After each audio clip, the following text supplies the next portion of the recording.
After the Mongols conquered China and established a dynasty of their own, the steppe and some of the lands now known as Siberia were closely tied to the Chinese state. But if you look at a map, you'll notice that China stops here, and barring Mongolia, those lands are now part of Russia. So why exactly is this the case? Why did China lose so much of Siberia to Russia? So by the time Kublai Khan was done, he had firmly established the Yuan dynasty, which ruled over all of these lands. His successors weren't great, and it wasn't long until the Yuan dynasty had been unestablished.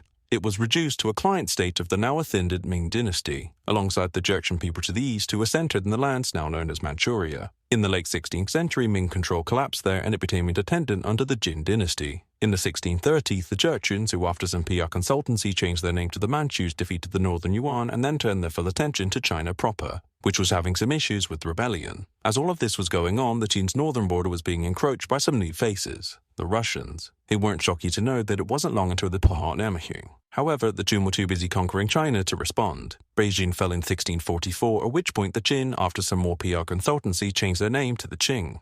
And over the following decades, it subjugated much of the rest of China. During this time, the Russians had made some inroads into Manchuria, and the Qing did not like that, and so, war. This ended poorly for the Russians, and so their ruler, Khosar Ivad, was actually Sophia. She pushed to make peace so that she could focus on scheming against that Peter kid. The two states negotiated, and Russia agreed to recognize that the Chinese border extended to here, and in return the Russians would be allowed to trade.